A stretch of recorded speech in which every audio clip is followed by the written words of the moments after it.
El versículo 9 de esta carta a los Romanos, capítulo 8 que está comentando Adrián, dice así: pero vosotros no vivís según la carne, sino según el Espíritu. Si es que el Espíritu de Dios habita en vosotros. Pues si alguno no tiene el Espíritu de Cristo, no es de Cristo. No, aquí San Pablo, avanza más en esta, contraposición que se ha establecido entre la carne y, en este sentido, el Espíritu. Entonces, lo primero que afirma ya en este versículo número 9, San Pablo, es que no viven según la carne, ¿no? Se hace una afirmación: no viven según la carne. Lo primero que manifiesta Adrián es que esto presupone una renuncia. Este es, como un claro punto. Si uno no vive según la carne, esto ya manifiesta que hay una renuncia. Hay un claro no, pero que está cargado de sentido cristiano. Y en pocas palabras, significa que ha de estar siempre, o hemos de estar siempre prontos para dejar sitio al sí, que debe dar paso al Espíritu. Entonces, cuando decimos que uno no vive según la carne, no es que eliminemos por completo esta dimensión. Dijimos, estamos hablando de una dimensión metafísica, ¿no? Como esta tendencia que en efecto se opone a la realización del plan de Dios. O sea, la carne como esta tendencia o impulso hacia la autoafirmación, hacia el ensimismamiento. Entonces, cuando se dice que no vivimos según la carne, esto ya involucra una renuncia. O sea, una renuncia a mí a favor justamente de Dios. De tal manera que entonces nosotros estamos disponibles para el Espíritu. Esto es lo importante. No se trata de que la carne, en este sentido, sea anulada. No se trata de esto. Se trata, lo veremos un poquito más adelante, de que la carne sea en efecto transfigurada, lo que decíamos el miércoles. No se trata de que la carne se tiene que anular, no, la carne se tiene que transfigurar. O sea, ¿qué quiere decir esto? Que la carne, cuando no vivimos según la carne, significa de fondo, no con un claro sentido cristiano, significa que la carne también está disponible para ser santificada. También se vuelve abierta para la obra del Espíritu, que sería justamente la santificación. Entonces, lo importante es que el Espíritu tiende a marcar una diferencia, tiende a establecer justamente una diferencia para que podamos distinguir. O sea, en pocas palabras, quien le da el sí al Espíritu sabe hacia dónde lo va a conducir su decisión. O sea, no sabe exactamente cuál va a ser el recorrido o el resultado, pero por lo menos sí puede entender cuál es la dirección, ¿no? Hacia dónde lo va a dirigir, en este sentido, el Espíritu. No puede tener los detalles, por decirlo, o el itinerario definido de todo el recorrido, pero sí intuye que al decirle sí al Espíritu, algo distinto justamente va a ocurrir. De tal manera que entonces, en este sentido, no hay alternativa y tendremos nosotros que decidirnos en algún momento por el Espíritu o por la carne. Si yo le digo sí al Espíritu, esto involucra que también le estoy diciendo no a la carne. Pero ojo, entendamos, no es un no privativo, por decirlo así. No es que este no involucre como una renuncia total a la carne. Eso sería imposible, porque somos seres encarnados. Recuérdenlo, no somos espíritus puros. Somos seres encarnados. No, decirle no a la carne significa no aceptar que es lo primero, o que es aquello que en efecto tiene prioridad, que es lo que Jesús manifiesta al rechazar la primera tentación, como lo vimos por ejemplo en el Evangelio de ayer. Cuando dice, no solo de pan vive el hombre, no significa que no necesitan pan. No, lo que está diciendo es, sí necesitan pan, pero no es lo primero. En pocas palabras, decirles no a la carne es ponerla en su lugar. Saber que en efecto no es ni lo primero ni lo prioritario. Por eso es que hay, como una especie de tensión entre el Espíritu y la carne, lo cual va a llevar en efecto a una separación entre el Espíritu y la carne, que se van a distinguir en su verdadera dimensión concreta. Así pues, cuando uno le dice sí al Espíritu, este sí adquiere un valor absoluto. ¿Por qué? Porque este sí, en efecto, digamos que se dirige al Espíritu de Cristo que ahora vuelve en el creyente. Y por lo tanto, el sí, cuando uno le dice sí al Espíritu, uno le está diciendo sí al Espíritu del Señor.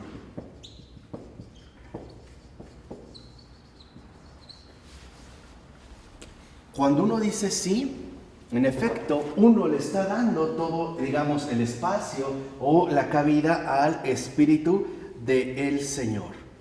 De tal manera que en este seguimiento o en este recibimiento del Espíritu del Señor, el creyente estará oscilando o tendrá que distinguir precisamente entre el sí y el no. El sí, por ejemplo, ¿no? Dentro del Espíritu del Señor, el sí es para vivir en Él. Yo le digo sí al Espíritu del Señor para que yo pueda vivir en este Espíritu, lo cual en efecto representa apertura y disponibilidad. Pero también hay un no. El no es para resistir en el Espíritu de aquí en adelante. En pocas palabras, en el Espíritu del Señor hay un sí y un no. El sí es para vivir en el Espíritu del Señor. El no es para resistir. Obviamente, ¿qué se va a resistir? Pues las embestidas de la carne. Ese es el drama que cada uno de nosotros va a vivir. Por ejemplo, cuando yo le digo sí al Espíritu del Señor, como creyente, le estoy dando la prioridad fundamental al Espíritu, ¿no? Que es, digamos, lo inmaterial. Eso es mi sí. Estoy dispuesto a vivir acá, pero mi realidad humana concreta, es decir, encarnada, no está totalmente libre de la carne. Y por eso, como creyente, también a veces tengo que, establecer un no para poder resistir el terreno que la carne quiere recuperar. En pocas palabras, tenemos que afrontar todos y cada uno de nosotros nuestras propias debilidades humanas. Entonces empieza una lucha. Exactamente. Esta lucha, o mejor dicho, este conflicto, no es más que el conflicto del alma creyente que tendrá que ir resolviendo poco a poco a lo largo de toda su vida. Esta es, digamos, como la lucha fundamental del cristiano real y del cristiano concreto. En pocas palabras, el cristiano sabe que en efecto, ahora su vida depende de la gracia, sí, pero también está expuesto al pecado o a la debilidad, según sea el caso. El egoísmo. O el egoísmo que en efecto se quiere volver a imponer incluso por encima del Señor. Esto es parte, digamos, de nuestra atención fundamental, al menos como creyentes. El Espíritu nos quiere elevar, mientras que la carne nos quiere retener.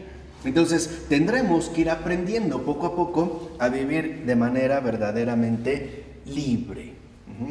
Así pues, lo que el Espíritu del Señor quiere, y ese es el propósito fundamental de la lucha, es erradicar el pecado de doblez. Esto es lo fundamental. ¿Cuál es el pecado de doblez? Cuando nosotros queremos decir sí y no al mismo tiempo. O cuando queremos quedar bien tanto con el Espíritu como con la carne. De tal forma que, por ejemplo, el tener una especie de gozo fundamental ante la naturaleza o ante nuestra propia realidad encarnada o material es bueno. Es bueno porque en efecto edifica el Espíritu cuando hay apertura. Y alabas a Dios. ¿No? A final de cuentas vas a entender que esta es también una parte fundamental de nuestra experiencia creada como criatura. Pero cuando se está negado al Espíritu, entonces la carne se queda como atrapada en sí misma y lo único que capta es una especie de autosatisfacción, ¿no? Esto es lo que a veces me parece que hace la diferencia entre el gozo y el placer. No son sinónimos. Encontrar un placer es sentirse satisfecho con eso, ¿no? En uno mismo. El gozo nos lleva a trascender este placer para convertirlo en último término en un reconocimiento e incluso en una alabanza. El captar, por ejemplo, muy agradable sabor de una fruta, darle gracias al Creador por hacer estas cosas tan maravillosas, ¿no? Tan agradables no solo a la vista, al tacto. Lo vimos en el Génesis, ¿no? El Señor planta un árbol con frutos deliciosos, apetecibles, ¿no? Agradables a la vista. O sea, ¿por qué? Porque el Señor también quiere que sea colmada nuestra dimensión material. Pero sabe también perfectamente que el problema con la dimensión material que llamamos carne es el no querer ir más allá. El no querer ver algo justamente más allá. En pocas palabras, todo depende de qué tanto nosotros estamos realmente dirigidos u orientados por el Espíritu del Señor, que en pocas palabras es la trascendencia. Por eso dice Adrián, por ejemplo, el espíritu humano está dispuesto, sí, pero intenta dar pasos hacia Cristo, sí, pero es consciente que en último término todo el recorrido lo hará el propio Cristo. ¿Por qué? Porque es el que sale al encuentro con la gracia. En pocas palabras, el apegarse o el realmente, ¿no?, abrirse al Espíritu del Señor no involucra más que absoluta docilidad para que el Señor mismo sea el que vaya realizando esta obra. ¿Cómo? Poco a poco. Porque finalmente estamos ante algo trascendente que en términos humanos no podemos ni medir, ni controlar, ni calcular. En pocas palabras, el pasar de la carne al espíritu, el vivir dentro de este sí, es una obra divina. Y por eso se puede hablar de que se trata de dejar que el Señor actúe en nosotros. Y aquí es donde entonces entendemos algo fundamental. ¿Qué significa decirle sí al Espíritu del Señor? Entender que lo que me mueve, lo que realmente me dirige, lo que me sostiene, lo que me ilumina, es el Espíritu Santo. Eso es vivir según el Espíritu. No es vivir según mi dimensión no material, como pudiera ocurrir, por ejemplo, bajo ciertas prácticas orientales, ¿no?, como el yoga o a veces el Feng Shui, que te buscan como apartar un poco de tu realidad material para concentrarte en tu dimensión interior. Aquí se trata de otra realidad concreta. Se trata de que si yo realmente busco vivir según el Espíritu del Señor, es porque el Espíritu Santo es el que me guía y el que tiene ahora prioridad sobre mí. Es el que me lleva, es el que me conduce. Es poco a poco, ¿no?, por decirlo así, el que en efecto me está llevando a este recorrido. Es más, es el Espíritu Santo, dice Adrián, el que escucha este sí de la debilidad humana. Toda realidad humana, o sea, toda criatura humana quiere, pero no puede. ¿Sí me explico? Sí quiere, pero no puede. ¿Por qué? Porque este sí humano también se da a partir de nuestra propia debilidad. ¿Quién puede hacerse santo por sí mismo? Nadie. ¿Quién puede, por ejemplo, resistir las embestidas de la carne? Nadie. ¿Quién puede no sucumbir al pecado? No podemos. ¿Quién puede literalmente sobreponerse por sus propias fuerzas a la debilidad?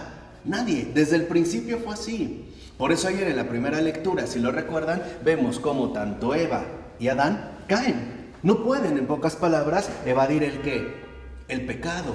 Y esto es algo que a veces se pasa por alto. El pecado tampoco se reduce a una mera falta moral o a una mera infracción de una ley. No, el pecado también es algo metafísico. Es una fuerza que nosotros definitivamente no podemos ni controlar, ni tampoco evadir. El pecado nos supera. El pecado siempre nos va, por así decirlo, si solo lo dejamos bajo la vista, el punto de vista humano, el pecado siempre nos va a vencer. Siempre. Solo Dios puede vencer al pecado. En pocas palabras, ¿cómo realmente se vence el pecado? Con gracia, por la gracia. Solo así, solo así. De otra manera, para nosotros es prácticamente imposible. Entonces, nada más para ver este cierre, dice Adrián, el Espíritu Santo oye el sí de la debilidad humana. Y por eso el Espíritu Santo se preocupa por mantener al hombre dentro de ese sí, de tal manera que este sí que está brotando de la debilidad humana se llene por completo de la fuerza divina. Este es el Espíritu del Señor, la fuerza divina. ¿Qué es en pocas palabras lo que el Señor quiere? Que vivamos de su fuerza, que vivamos nosotros de su gracia, que nosotros experimentemos el triunfo precisamente, ¿no?, de su fortaleza, en lugar de experimentar la derrota permanente de nuestra propia debilidad ante el pecado. Así pues, si lo ven, los criterios que aquí se manejan son distintos. Resistir no significa como hacer fuerza para que no me venza. No, resistir en realidad, a ver, veámoslo de esta manera. En la lógica cristiana, que no es la lógica mundana, resistir significa más bien recibir la gracia, porque es lo único que realmente nos puede poner a salvo del pecado. Esto es el sí al Espíritu del Señor. Cuando San Pablo dijo, no viven según la carne, sino según el Espíritu, lo que está diciendo San Pablo es, ahora su vida depende por completo de la fuerza divina. Ya no es algo que esté limitado a sus propias condiciones o a nuestra propia realidad humana. Nuestra vida, de cierta manera, se ha vuelto sobrehumana. No porque alcancemos cumbres máximas dentro de nuestro propio desarrollo humano, no, al contrario, es justo porque lo humano ha dado paso o ha cedido a la presencia de lo divino. O sea, ahora el Espíritu Santo es el que realmente está actuando de manera concreta en la vida del creyente. ¿Esto qué significa? La carne pertenece al pasado. Ya no es lo que nos mueve, ya no es el criterio por el cual somos, nos movemos y existimos. ¿Se acuerdan cuando dijo lo mismo San Pablo? ¿No? Por él somos, por el Espíritu somos, nos movemos y existimos. Ya no, la carne ahora pertenece al pasado. Dice, claro, asomará la cabeza de vez en cuando. Querrá recuperar el terreno. Buscará nuevamente, ¿no?, como ganarnos ciertas batallas. Pero, en último término, la carne deberá someterse ante aquello que no puede dominar, la fuerza divina. Así que si lo ven, en el fondo, nuestra verdadera lucha ni siquiera la llevamos a cabo. Nuestra verdadera lucha es reconocer nuestra debilidad y aceptar la intervención de la fuerza divina. De otra manera, estamos perdidos.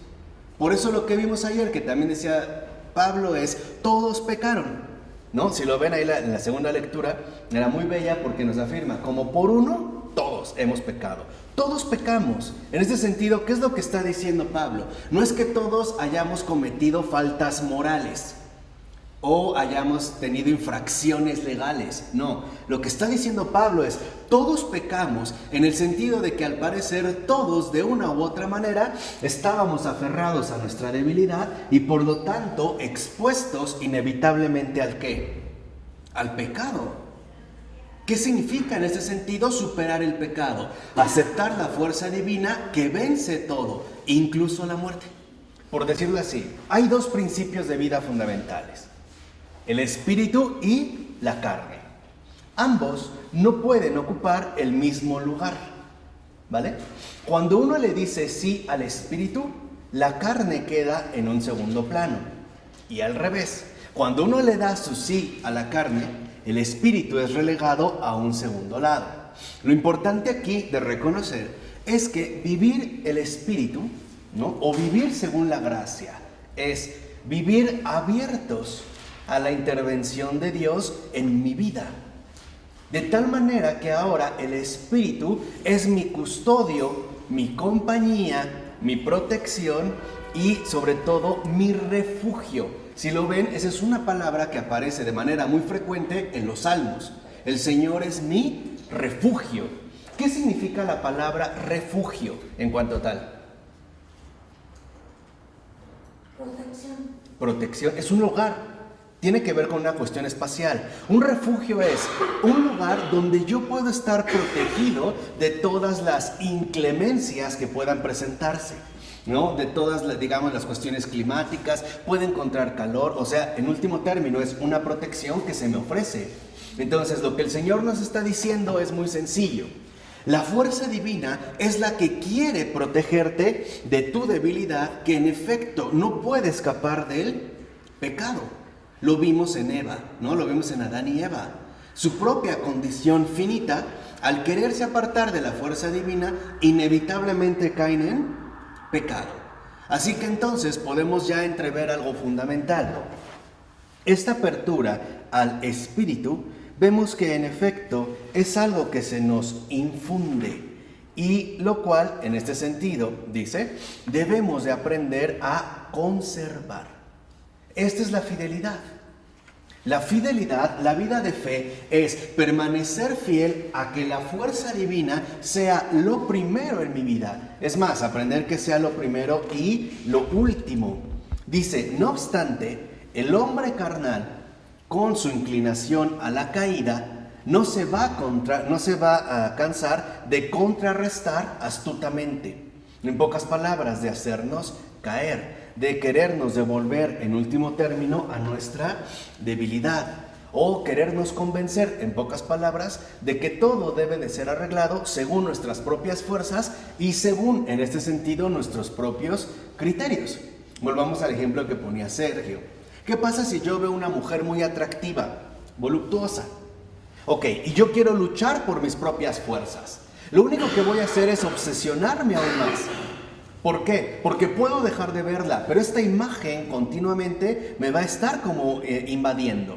De tal forma que mi lucha lo único que va a hacer es debilitarme y cansarme. Y una de dos, o termino cediendo, ¿no? Porque ya me quedé sin fuerza, o bien termino ahora reclamándome el hecho de no haber aprovechado la situación para obtener una mayor autocomplacencia. Incluso engañarme astutamente de que no tiene nada de malo, no está pasando nada. O sea, aquí digamos vendría como la astucia. En síntesis, si no vivimos según el Espíritu, estamos perdidos. La lucha está perdida. Está perdida. ¿Por qué? Porque nosotros no nos podemos sobreponer precisamente a los embistes de nuestra propia debilidad, recurriendo a nuestras supuestas propias fuerzas. Por eso, lo que afirma San Pablo en el versículo 10 es: y si Cristo está en vosotros, el cuerpo ciertamente está muerto a causa del pecado, pero el espíritu está vivo a causa de la muerte. Entonces, aquí lo que vemos, ya otra referencia que va mencionando San Pablo, es que la fuerza divina, en efecto, nos quiere llevar a la vida. No a la muerte hacia la que nos arrastra nuestra propia debilidad y por lo tanto también el pecado. Entonces dice en este sentido, el hecho de que uno le haya dicho sí al Espíritu del Señor significa que ahora el Señor está en el creyente. Y el Señor realiza una nueva división. Fíjense, ya el Espíritu hizo una, ¿no? Entre el Espíritu y la carne, entre el sí y el no. Dice, ahora el Señor habita en el creyente. Y esto va a traer consigo un cambio inevitable en su manera de ser. Ahora el Señor va a promover en el creyente, dice, un cambio inevitable en su manera de ser. Dice, primero, el creyente se ha decidido por el Señor. Ese es el primer paso, ¿no? El creyente ya se ha decidido por el Señor. Ahora el Señor va a decidir nuevamente por medio de su presencia. ¿Qué es lo que va a decir? Fíjense, primero el alma, ¿no? El creyente se decide por el Señor, ¿vale? Este es el primer paso. Una vez que el Señor ha sido aceptado, ahora el Señor va a decidir desde su nueva posición, o sea, desde la posición que ocupa en el alma. ¿Qué es lo que va a elegir ahora el Señor? Al Padre, a la voluntad, al ser. Esto es muy importante. ¿Recuerdan esta frase tan extraordinaria que dijo Jesús de que nadie va al Padre si no es por mí? Ojo, es literal, ¿eh? Literal, en todos los sentidos es literal. Primera, que yo escoja al Espíritu del Señor, que yo escoja a Cristo, no significa que lo voy a tomar como un mero modelo de imitación para cumplir la voluntad del Padre. Es algo que en último término no soy capaz de hacer. O sea, primero, ¿no? El alma humana acepta al Señor.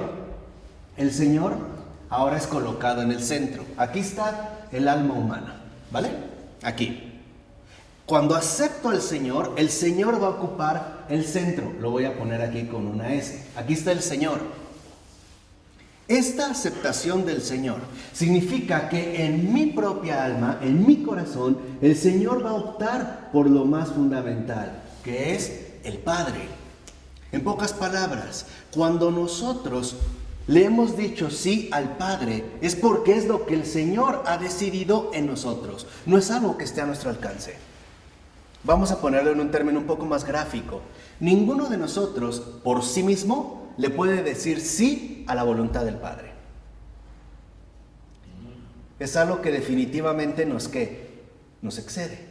¿Quién cree, sinceramente, que basándose en su propia debilidad humana, le podría decir sí a la cruz, tal como la vivió Jesús? Aquí vemos, por eso les decía que es literal. O sea, en pocas palabras, la actividad fundamental de Cristo en el alma creyente es decidir por Él. ¿Sí me explico? En pocas palabras, ¿para qué acepté a Cristo en mi vida? Para que Cristo decida por mí, para que Cristo tome la decisión más importante en mi vida. ¿Y cuál es esta decisión fundamental? Optar por el Padre, por su voluntad, por su ser. En pocas palabras, por decirlo así, mi pequeño sí se convierte en el gran sí de Cristo. Yo le digo sí a Cristo para que Cristo dé el gran sí al Padre. Así es como se realiza la salvación. Y esto es algo que a veces pasamos por alto, porque pareciera que en efecto lo tenemos que hacer como por cuenta propia, y obviamente nos aterra.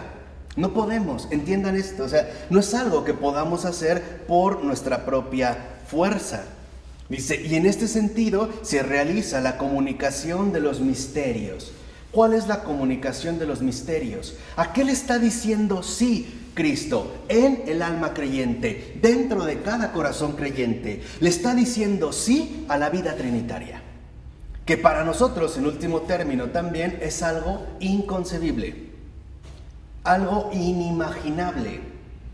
Le está diciendo sí al amor real, que para nosotros definitivamente es algo que nos desborda.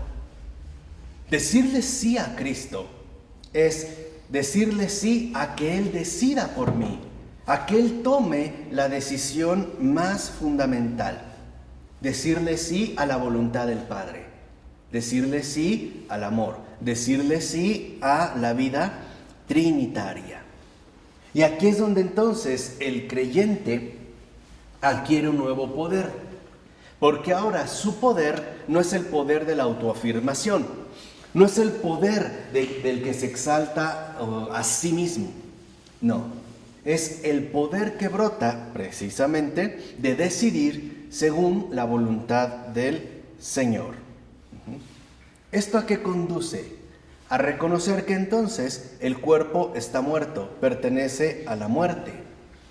Esto no ha cambiado, ¿no? El creyente igual tendrá que morir, e incluso lo puede ver de una manera constante y definitiva en la muerte corporal. Pero ha ocurrido una cosa muy diferente. ¿Qué es lo que sucede? El Hijo vence en la cruz a la muerte, la vence, y es resucitado por el Padre de entre los muertos, ¿no? Aquí hay, digamos, como un aspecto fundamental. Y aquí aparece otro rasgo del gran misterio. El sí de Cristo es decirle sí a la vida eterna. Si aquí la fuerza divina nos quiere ir conduciendo poco a poco a la vida, lo que vemos es que el sí de Cristo es un sí a la vida eterna. Pero para poder llegar a esta vida eterna, nosotros tenemos que atravesar la cruz. ¿Y qué es la cruz? La muerte de uno mismo. Morir a sí mismo. Esa es la cruz. De tal manera que vencer la muerte es aceptar el sí de Cristo, que nos lleva a morir a nosotros mismos en la cruz, para que podamos experimentar la voluntad del Padre, la celebración de la resurrección, la vida eterna. donde no hay egoísmo ni el más afán de autoapropiación o de querer sobresalir, sino entrar a formar parte de este amor trinitario que lo es todo. La cruz es el sí. Pero es el sí que humanamente no podemos dar. Sí de Dios. El sí, ese es el sí a Dios, la cruz. Humanamente no podemos. De manera concreta, nuestro contacto, por lo menos más inmediato, es con Cristo. ¿Por qué? Porque se ha encarnado. Es Dios hecho accesible al hombre, en su forma humana, en su modo de hablar, incluso en el hecho de que se haya hecho uno como nosotros. Por eso para nosotros, nuestra referencia más inmediata, más segura, más concreta es Cristo.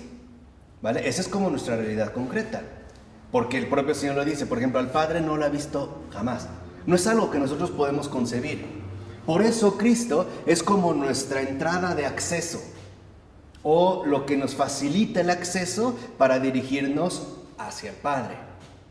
No es que haya como un desdoblamiento, sino más bien un cumplimiento. Dios se hace hombre para que lo reconozcamos, para que podamos entrar en contacto con Él. ¿Vamos bien?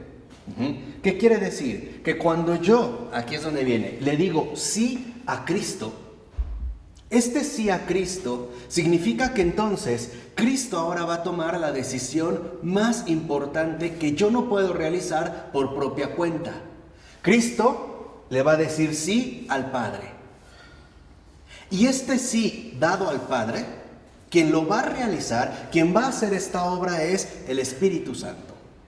En pocas palabras, cuando yo le digo sí a Cristo, lo que le estoy diciendo es, tú decide por mí, porque yo no puedo. Eso es parte de reconocer mi debilidad. Lo que el Padre quiere de mí, humanamente no lo puedo aceptar, porque es algo que es demasiado. El morir a uno mismo, humanamente, es algo que nos excede, pero es algo necesario para ingresar a la vida eterna. ¿Qué es la vida eterna? El amor trinitario. Es vivir en el amor, ser uno con el amor. ¿Vamos? Ahora, si yo le digo sí a Cristo, lo que le estoy diciendo es, Señor, reconozco que quiero, pero no puedo, pero tú todo lo puedes. Entonces lo que va a hacer Cristo es tomar esa decisión por mí de decirle sí al ¿qué? Al Padre. Cuando Cristo le dice sí al Padre, el Espíritu Santo realiza esta obra. ¿Cuál es la obra del Espíritu Santo? La resurrección.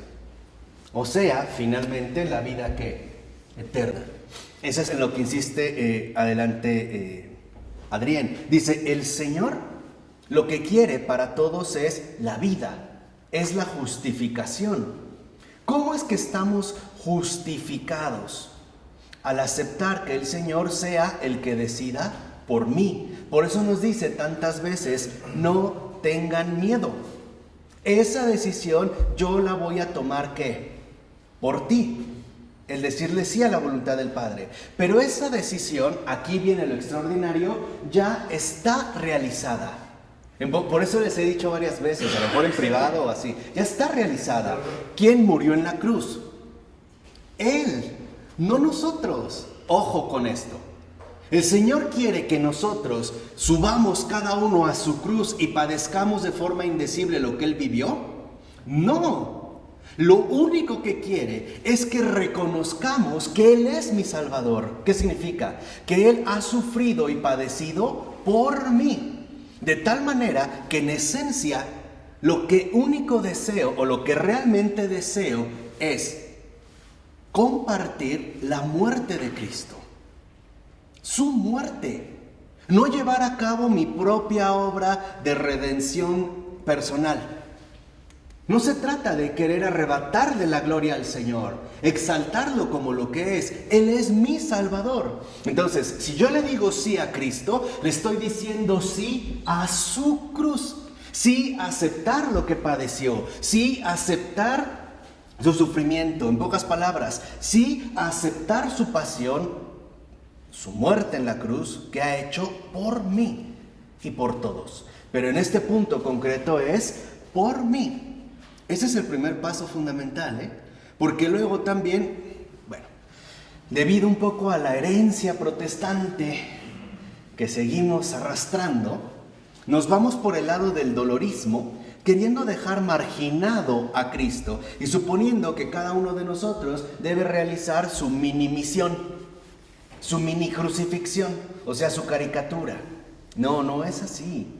En realidad, el Evangelio es el anuncio gozoso de que Dios ha muerto por mí y que al aceptar este acontecimiento, que lo hago a través de alguien más, en este caso de la sucesión apostólica, estoy dando mi testimonio de fe a lo que el Señor ha hecho. Cuando yo le digo sí a Cristo, en un primer lugar, lo que le estoy diciendo es: sí, tú eres mi Salvador, lleva a cabo en mí tu obra de salvación. Esta obra solo Cristo la ha llevado según la voluntad del Padre. Y ha dejado que esta voluntad, en efecto, sea realizada por el Espíritu Santo. Es lo que conduce a la vida eterna. Porque como dice Adrián, ¿qué es lo que quiere el Señor? No quiere una vida limitada, quiere una vida ilimitada. Es decir, quiere a Dios en su verdadera dimensión. ¿Qué es lo que quiere? A la Trinidad en lo más profundo de cada ser humano. Es la manera en la que todos seamos, ¿qué? Uno. O sea, si lo ven, esta es la manera en la que el Señor está realizando su gran obra de redención. En pocas palabras, ¿qué quiere el Señor? ¿Por qué la gracia? Para que recibamos, en efecto, la vida divina dentro de cada vida humana. Que la Trinidad esté latiendo y presente en cada ser humano, pero es el Espíritu Santo el encargado de esta tarea. Porque el Espíritu es vida. Aquí es donde nosotros como que decimos que lo que pasa es que en la Trinidad, ojo, nunca hay un protagonismo. No hay un solipsismo protagonista. Si ustedes lo ven, siempre la obra de Cristo, ¿a quién remite? Al Padre. ¿Y la obra del Padre? Al Espíritu. ¿Y el Espíritu? Al Hijo. Al Hijo. Sí, por eso si lo ven pareciera, ¿no? Como que Dios se nos escapa de la mano. Primero porque es un misterio. Pero lo que quiero que entiendan es que en la Trinidad no hay protagonismo. En la misma Trinidad hay reconocimiento, porque eso es el amor. Como dice Adrián una palabra muy bella. Dice, en la Trinidad lo mío y lo tuyo están mezclados. Lo mío y lo tuyo están mezclados. ¿Por qué en la Trinidad lo mío y lo tuyo están mezclados? Porque no hay autoafirmación. No hay quien se vea a sí mismo. Todo es finalmente común. Todo es, en este sentido, uno. Dice, de tal manera que no hay línea divisoria. Ahí sí, ¿no? Lo mío y lo tuyo están mezclados. Dice, así, por ejemplo, en este sentido, cuando lo mío y lo tuyo están mezclados, como ocurre en la Trinidad, lo mismo o algo semejante va a experimentar el alma humana. ¿Por qué? Porque ahora el alma humana es del Señor como el Señor es del Padre. Este es, digamos, como la conjunción fundamental. Por eso dice, incluso el creyente no necesita llevar a cabo este análisis, por ejemplo, incitando a hacer una especie como de cálculo fundamental de cómo va su entrega, o lo que sería peor, querer medir la magnitud de su entrega. ¿Por qué? Porque entonces está viendo a sí mismo. Otra vez, a ver cómo me he portado, o sea, otra vez el orgullo, otra vez el egoísmo, otra vez la autoafirmación, la mismidad, el yo, etcétera, etcétera, etcétera. Por eso esto no es, digamos, recomendable. Dice, de tal manera que ahora el espíritu, con mayúsculas, del creyente, obedece ya a nuevas normas y principios.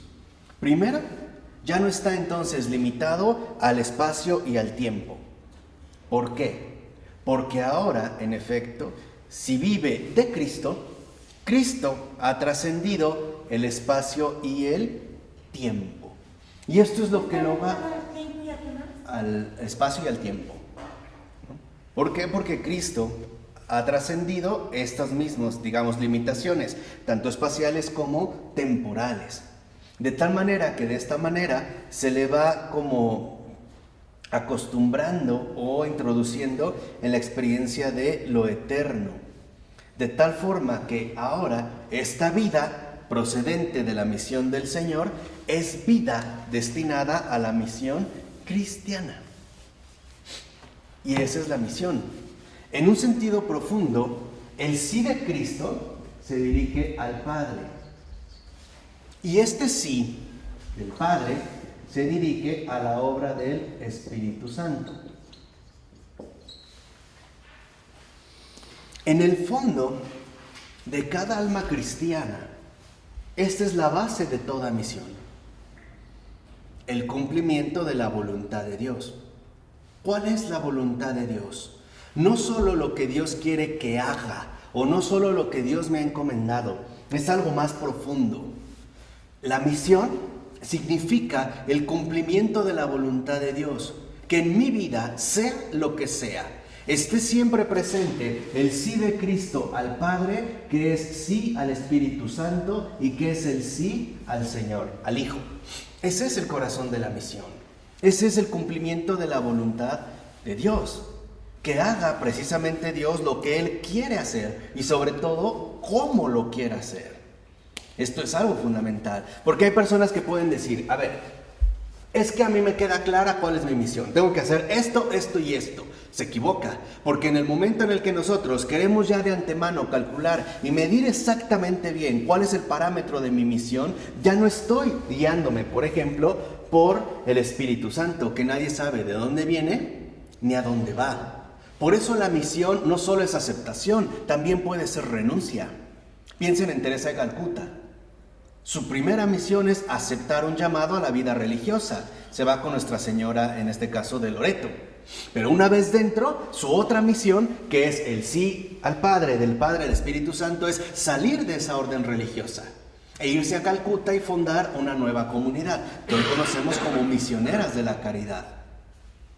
Lo vemos, o sea, no es una cuestión lineal, eso es lo que quiero que vean. Se trata de una cuestión vital que solamente puede ser realizado en base a la fuerza divina, cuyo propósito fundamental es la vida eterna. En síntesis, ¿qué es la misión cristiana?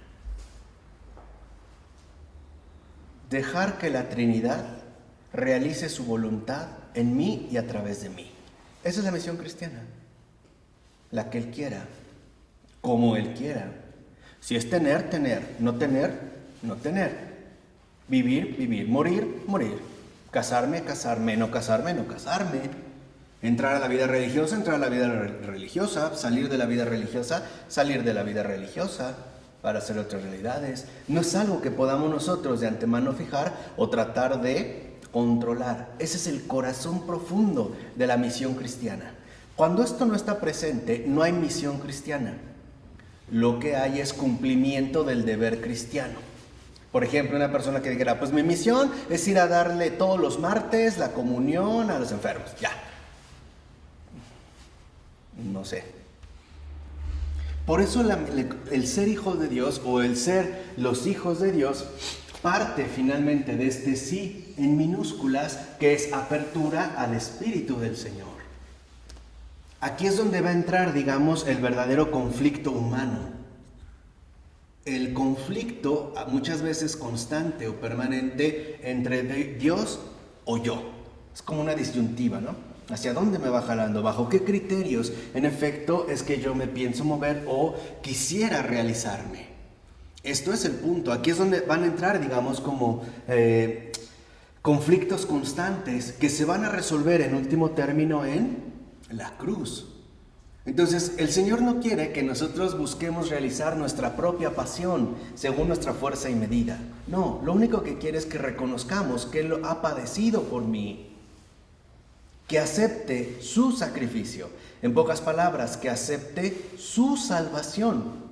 Y al aceptar su salvación, que acepte el modo en el cual Él, en efecto, quiere que se realice la voluntad del Padre. Y por lo tanto, cómo es que el Padre quiere que el Espíritu Santo lleve a cabo justo su obra. Por eso, si lo vemos, aceptar a Cristo, en último término, significa aceptar la voluntad de Dios. Una voluntad que en efecto involucra al Padre, al Hijo y al Espíritu Santo en mutua unidad, pero en funciones distintas. La Trinidad es la unidad en la diferencia. Y eso humanamente no lo podemos comprender. Porque humanamente, al tener un límite, tendemos siempre a querer apropiarnos de todo y decir mío. A veces decimos tuyo, pero yo te lo di. O sea, si lo ven, hay como una tendencia, ¿no? a querer sobresalir. En el caso de la Trinidad, no hay nada de eso. Hay siempre un reconocimiento mayor. Por ejemplo, para el Hijo, el más grande es el Padre. Para el Hijo, el más grande es el Espíritu. Y cuando ambos se miran, dicen, no, el más grande es el Espíritu. Es esta entrega y esto es el amor. Esta es la esencia del amor. La esencia del amor es que uno no se ve a sí mismo. El que ama realmente reconoce en los demás a alguien infinitamente mayor que él. Para el que verdaderamente ama, cualquier persona es más importante que él. Y por eso entendemos por qué el amor a Dios y el amor al prójimo van tan juntos. De hecho, forman una misma pieza. Forman una misma pieza. Porque al verdaderamente amar y ver a cualquiera como más grande que yo, involucra reconocerle en esa grandeza y no querer pasar por encima de él, maltratándolo o abusando o simple y sencillamente dañándolo. El amor nos hace ver todo grande, menos uno mismo. Por eso les decía, en el amor no hay uno mismo. Al contrario, todo proviene de lo demás que se ve en efecto como lo que es, una dimensión realmente, en este sentido, grandiosa. ¿De acuerdo? Uno puede decir, claro, que es más fácil amar a Dios, pero no es cierto, porque es más fácil amar al Dios que yo me invento, o al Dios según mi medida. Porque amar incluso a Dios, como lo que realmente es, uno y trino, es bien complicado. También no es nada sencillo. Dios y el prójimo forman parte de un mismo misterio. Es aquel al que nunca voy a poder agotar. Por más que yo trate al otro, a mi prójimo, sigue siendo un misterio, sigue siendo para mí el gran desconocido. Y por eso tendría que despertar en mí un sentido profundo de reverencia, de admiración, es decir, de reconocimiento. Por eso les decía que justamente van de la mano. Ha habido un error, y por lo menos de un tiempo para acá, en la formación sobre todo, que se da luego en la iglesia, al menos en las parroquias, me refiero a la labor catequista, y es que hacen de Dios más una cuestión doctrinal que una cuestión real, o sea, que una cuestión real encarnada, como si se tratara de dos órdenes diferentes que después voy a tratar de unir como pueda, aunque sea a golpes. Por ejemplo, conocer a Dios bajo la Escritura, claro, como que me dan una idea que supuestamente me debe de conducir a conocer a Dios, pero a veces ¿no será que más bien nos ha conducido a desconocerle más? Y en lugar de amarle a detestarle, y en lugar de conducirnos al misterio en el cual está también incluido el prójimo, a tratar de apartarlo de nosotros para que no manifieste, digamos, sus reales incomodidades. Esta es una cuestión seria, porque hoy pareciera que Dios y el prójimo forman dos ámbitos distintos, ¿no? A Dios lo conozco porque he tenido una cierta formación, o un contacto, me han hablado, bla, bla, bla, bla. Y al prójimo no, como que ni lo conozco, no tiene nada que ver conmigo, no hay como un vínculo o una afinidad. Pero esto nos demuestra que si no hay afinidad con el prójimo, es porque tampoco ha habido afinidad con Dios. Y eso es la parte formativa. Eso es lo que creo que hoy en día es el error formal de muchos catequistas. No hay apostolado. Exacto. O sea, hacen de Dios algo informal, algo desencarnado.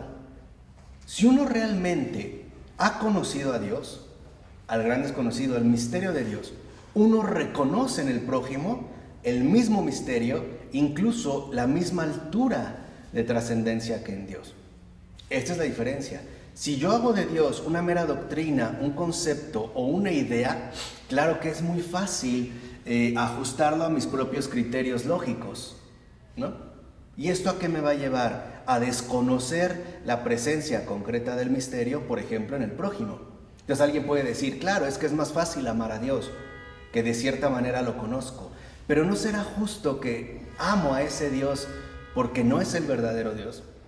¿No será quizá que digo amar a este Dios porque es un Dios hecho a la medida humana y que de alguna manera está como limitado a mis preferencias? No, pero dilo, hay que decirlo. Amar a Dios, amar al prójimo es ofender a Dios. Ya dilo. Sí, es lo que decía San Es Juan. ofender a Dios. Ya. Es lo que decía San Juan, ¿no? Quien dice amar a Dios pero no ama a su prójimo, miente. Hoy creo que me lo entiendo eso. Sí, o sea, hacia una línea importante. Lo que pasa es que tenemos que entender a Dios no en su misterio inaccesible, sino en su encarnación concreta, que es Cristo. Porque Cristo es Dios y es hombre, y al ser hombre también es un prójimo. O sea, en pocas palabras, como lo decía Pascal, una cosa es el Dios de los filósofos, ¿no? El Dios de los sabios y los entendidos, el Dios especulativo, el Dios idea, y otra cosa es el Dios revelado, que en efecto en su persona está el misterio fundamental, que es verdadero Dios y verdadero hombre. Por eso Dios y el prójimo siempre van de la mano. Cuando uno ofende a uno, ofende al otro inevitablemente, ¿eh? Como el Antiguo Testamento decía, no quiero tus sacrificios, no quiero tus holocaustos, ¿no? Les decía esto, ¿por qué? Pues no hablaban al prójimo. Claro, dicen, o sea, no de nada sirve cumplir la ley, sino entender la manera concreta del amor. El Verbo encarnado es la llave que nos abre el acceso al misterio. Ahí está el Verbo encarnado. Piensen en Cristo como lo que es, literal, verdadero Dios y verdadero hombre. Si ustedes captan esta unidad, verán que cualquier hombre, también en cualquier hombre está presente el verdadero Dios. No los podría en ese sentido separar, ¿no? Tendría que verlo todo más bien de manera unificada para poder contemplar en este caso el misterio. Un poco lo que me parece que es el error que hemos cometido es que vivimos, como decía Charles Taylor, un periodo de excarnación. Y esa es la gran tentación del cristiano, ¿no? Lo voy a decir en pocas palabras. La gran tentación del cristiano es la gnosis, la vaporización de la materia. El volver todo una dimensión intelectual elevada, que en último término lo que manifiesta es un desprecio por lo concreto, por lo creado, por lo real y por tanto por el prójimo. Al grado de que los gnósticos pueden hablar de una elevación intelectual que nos hace contemplar a Dios, pero dejando a un lado el prójimo. Y este es el gran engaño. Por eso lo difícil es aceptar el desafío concreto de lo simbólico, o sea, de lo material y lo espiritual reunido, ¿no? O manifestado en una misma perspectiva. Este es, digamos, como lo que hoy debemos de rescatar, la contemplación del misterio. Contemplar el misterio no quiere significa hacer fantasmagorías intelectuales de elevada capacidad, ¿no? Contemplar el misterio es ver lo concreto, o sea, el Verbo encarnado en todas las cosas, la presencia de Dios en todas las cosas, quitándonos muchos a lo mejor de los obstáculos o prejuicios que hemos mantenido hasta este tiempo, pero que empañan nuestra comunión sobre todo de la verdad. Hoy uno de los grandes peligros en el que nos dirigimos a este respecto, y es el que estoy trabajando ya desde hace un tiempo, es el mito de la tecnología salvífica. Todo se está haciendo virtual. Hay un desprecio también de lo real concreto a través de lo virtual tecnológico. Por ejemplo, al grado de que alguien como Rusia ya decidió seguir el plano, les pongo algo muy, muy básico, ¿no?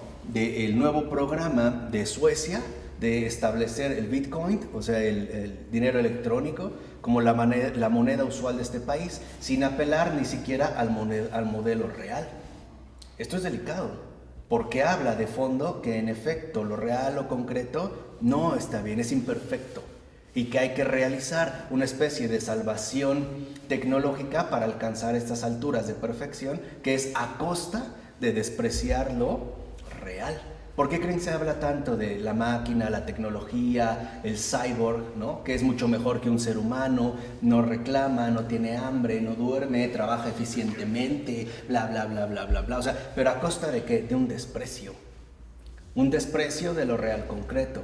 Ese es el problema cuando nosotros no contemplamos el misterio. Puedo despreciar al prójimo, supuestamente quedando con una idea de Dios elevada, pero que no está en la verdad. Este es un riesgo. Y hoy hemos reaccionado, por eso creo que es también una deuda. Acuérdense que nosotros estamos como saldando deudas que la iglesia tiene desde hace 300 años. Y lo hemos reconocido, lo hemos dicho abiertamente. Entonces, ahorita me parece que no hemos reaccionado con la firmeza suficiente ante este nuevo mito de la tecnología salvífica, pero ya la estamos trabajando, no se preocupen. Falta poquito tiempo, falta poco, pero ya tenemos material. Faltan materiales, pero ahí va. ¿De acuerdo? Vamos a hablar de este libro del Padre, del Hijo y del Espíritu Santo. Amén.